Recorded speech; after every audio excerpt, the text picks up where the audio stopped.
Mga kahuwan, panoorin ang video na ito upang alamin ang pinaka-latest na balita tungkol sa lagay ng panahon at bagyo update today.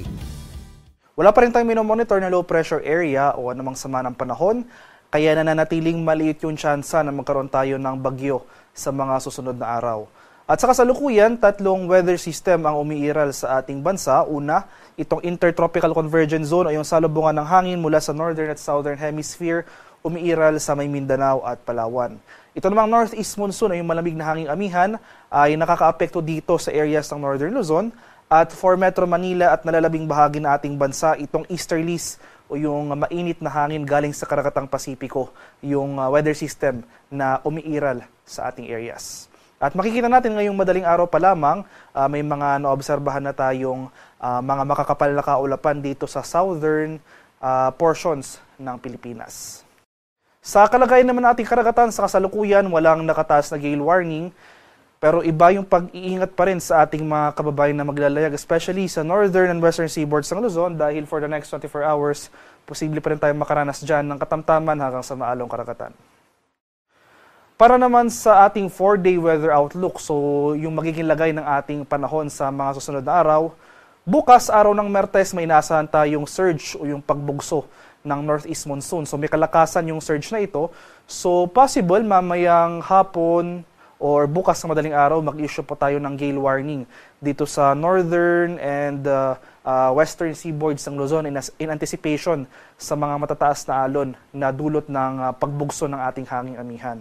And for Tuesday to Wednesday, dahil nga sa epekto ng ITCZ, so yung ITCZ further pang mag-shift southward yung axis nito, so itong southern section na lamang ng Mindanao at Palawan, possibly yung areas na maapektuhan ng ITCZ starting tomorrow. So mababawasan na rin yung mga pag-ulan sa malaking bahagi ng Mindanao, pero magpapatuloy pa rin yung mga kaulapan at pag-ulan, particular na dito sa area ng Davao Region, Socsargen, Barm at Zamboanga Peninsula. Dahil naman sa epekto ng shear line, asahan pa rin natin yung mga pag-ulan. So muli itong shear line yung convergence o yung boundary ng mainit at malamig na hangin, kaya posible pa rin magpatuloy yung mga pag-ulan dito sa may Cagayan at Isabela. Dahil naman sa easterlies, mababawasan na rin yung mga pag-ulan dito sa Eastern Visayas, Bicol Region, Aurora at sa Quezon. So kaakibat nga ng pagbugso ng ating northeast monsoon, asahan na rin natin yung pagbaba ng ating minimum temperature, especially sa madaling araw.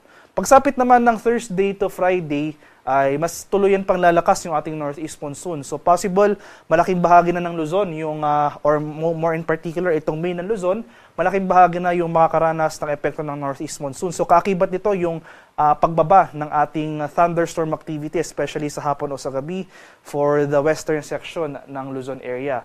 Gayon pa man, magpapatuloy yung mga kaulapan at mga pag-ulan na dulot ng amihan sa malaking bahagi ng hilangang Luzon. Yung axis rin o yung salubungan ng mainit at malamig na hangin, yung shear line natin, bababa rin yung axis nito, na kung saan posible itong magdulot ng mga pag-ulan sa may Aurora, Quezon at sa Bicol Region. So sa mga di ko po nabanggit na lugar, for Metro Manila and the rest of the country, particular na sa Visayas and Mindanao towards the end of the week, inasahan natin na mababawasan yung mga pag-ulan sa Visayas at Mindanao, pero nandyan pa rin yung mga tsansa ng mga usual afternoon to evening na mga rain showers or thunderstorms, kaya ugaliin pa rin na magdala ng pananggalang sa ulan. So sa kasalukuyan, wala rin tayo minomonitor na low pressure area at nananatiling maliit yung tsansa na magkaroon tayo ng bagyo within the next 3 to 5 days.